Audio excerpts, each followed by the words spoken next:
നമസ്കാരം. വിഘ്നേശ്വര ജ്യോതിഷത്തിലേക്ക് സ്വാഗതം. ഞാൻ രാജേഷ് കുമാർ. ഇന്നിവിടെ പറയാൻ പോകുന്ന കാര്യം നമ്മുടെ വീട്ടിന് സമ്പത്ത്, ഐശ്വര്യം എന്നുള്ള കാര്യങ്ങളൊക്കെ ഉണ്ടാവുന്ന ഒരു കാര്യമാണ്. എല്ലാവർക്കും ആവശ്യം തന്നെയാണ് ഞാനീ പറഞ്ഞത്.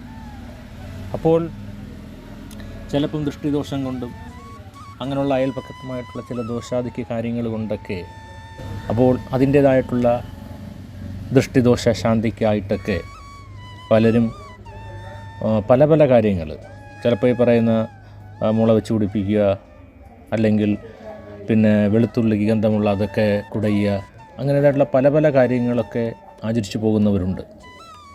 എങ്കിൽ തന്നെയും നമ്മൾ ഇതിനൊക്കെ ഒരു പരിഹാരമായി നമുക്ക് ഇപ്പം തന്നെ ഈ ഗരുഡയന്തം വിധിപ്രകാരം എഴുതി സ്ഥാപിപ്പിച്ചു കഴിഞ്ഞാൽ അതൊക്കെ വളരെ നല്ലതാണ്.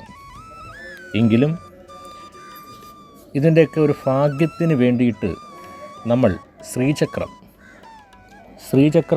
വീട്ടിൽ വെച്ചാൽ നമുക്ക് വളരെയധികം ഐശ്വര്യം വരും എന്ന് തന്നെയാണ്. അത് നമ്മുടെ ഭവനത്തിൽ വെച്ച് ആരാധിക്കണം. കാരണം എന്ന് പറഞ്ഞാൽ ഒരു വിശിഷ്ടമായിട്ടുള്ള ഒരു യന്ത്രമാണ് ഈ ശ്രീചക്രം. ആദിപരാശക്തിയായ ദേവിയെ ലളിതാംബിക എന്ന ഭാവത്തിൽ ശ്രീചക്രം ഉൾക്കൊള്ളുന്നു.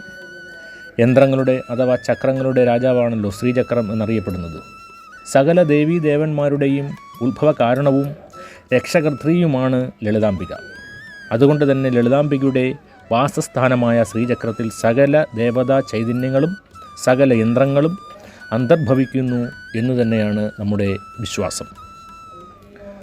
അപ്പോൾ ഈ ചക്രം, ഇപ്പോൾ ഇതിൻ്റെ മധ്യത്തിലുള്ള ബിന്ദുവിനെ കൂടി ചക്രമായി കണക്കാക്കുമ്പോൾ 9 ചക്രങ്ങൾ ശ്രീചക്രത്തിലുണ്ട്. ഇവയുടെ പേരുകൾ തന്നെ ശ്രീചക്ര മഹത്വവും അതിൻ്റെ ഫലശ്രുതിയും വെളിവാക്കുന്നുണ്ട്.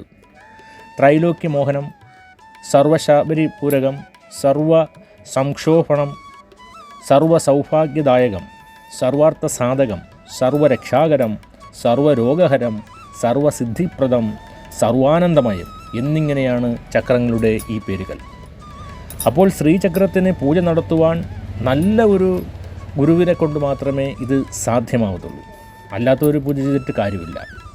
അപ്പോൾ അത് പൂജ ചെയ്ത് നമ്മുടെ വീട്ടിൽ സൂക്ഷിച്ച് അത് പൂജാ റൂമിൽ വെച്ച് നമ്മളെന്ത് ചെയ്യുക, അത് നല്ല രീതിയിൽ പൂജ നമുക്ക് ചെയ്യാം.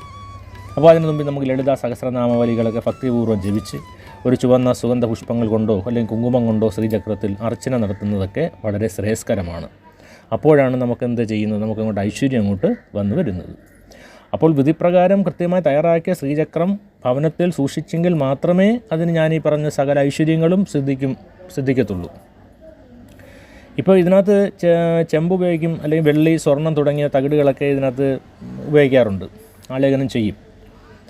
എങ്കിലും ഈ സ്വർണ്ണത്തിൽ തകിടിലെഴുതുന്ന യന്ത്രത്തിന് കൂടുതൽ ഒരു വൈവിഷ്ട്യം കൽപ്പിക്കുന്നുണ്ട്. അപ്പോൾ അതിൻ്റെ ദീർഘകാലം അതിൻ്റെ ആ ഒരു ശക്തി നിലനിൽക്കുമെന്ന് തന്നെയാണ് അതിൻ്റെ ഒരു വിശ്വാസം. അപ്പോൾ ത്രിമാനരൂപിയായ മേരു രൂപത്തിലും ശ്രീചക്രം നിർമ്മിക്കുന്നുണ്ട്. പഞ്ചലോഹത്തിലാണ് സാധാരണ നിർമ്മിക്കുക. ഇപ്പം നമ്മളിപ്പോൾ ഒരു ബിസിനസ് സ്ഥാപനങ്ങളിലൊക്കെ ഇത് സ്ഥാപിച്ചു കഴിഞ്ഞാൽ വച്ചടി കയറ്റം ഉണ്ടാവും എന്ന് തന്നെയാണ് ഈ ശ്രീചക്രം.